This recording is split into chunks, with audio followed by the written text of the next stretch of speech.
ఉత్తరాదిలో తీవ్రమైన వడగాలులు భరించలేక కూల్ వెదర్ కోసం హిమాచల్ ప్రదేశ్లోని మనాలికి క్యూ కడుతున్నారు టూరిస్టులు. దీంతో పాల్చన్ మనాలి మార్గంలో వేలాది వాహనాలు ట్రాఫిక్లో ఇరుక్కుపోయాయి.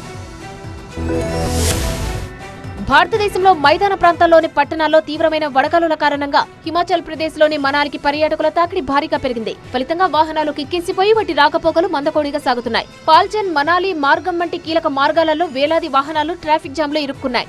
రోడ్లపై సుమారు 7 నుంచి 8 కిలోమీటర్ల మేర వాహనాలు నిలిచిపోవడంతో వేసవి రద్దీని తట్టుకోవడానికి స్థానిక రోడ్లు మౌలిక సదుపాయాలు తీవ్ర ఒత్తిడికి గురవుతున్నాయి. ఢిల్లీ, రాజస్థాన్, ఉత్తరప్రదేశ్, మధ్యప్రదేశ్ వంటి ప్రాంతాలలో ఉష్ణోగ్రతలు పెరగడంతో స్థానికులు హిమాచల్ ప్రదేశ్ లోని చల్లని హిమాలయ పర్వతాలలో ఉపశమనం పొందేందుకు మనాలి లాంటి టూరిస్ట్ ప్లేస్లకు క్యూ కట్టారు. ప్రస్తుతం వేసవి సెలవులతో పాటు పీక్ సీజన్ నడుస్తుండటంతో పర్యాటకుల రద్దీ విపరీతంగా పెరిగింది.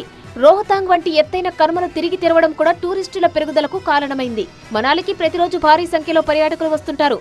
చల్లని పర్వత వాతావరణాన్ని చూపిస్తున్న అద్భుతమైన సోషల్ మీడియా రీల్స్ ఈ ప్రాంత ప్రజాదరణను మరింత పెంచాయి. మనాలి, సిమ్లాతో పాటు సోలాంగ్ వ్యాలీ ప్రవేశ ద్వారాల చుట్టూ గణనీయమైన రద్దీ కారణంగా నెమ్మదిగా కదిలే వాహనాలు నిరంతరం కనిపిస్తున్నాయి.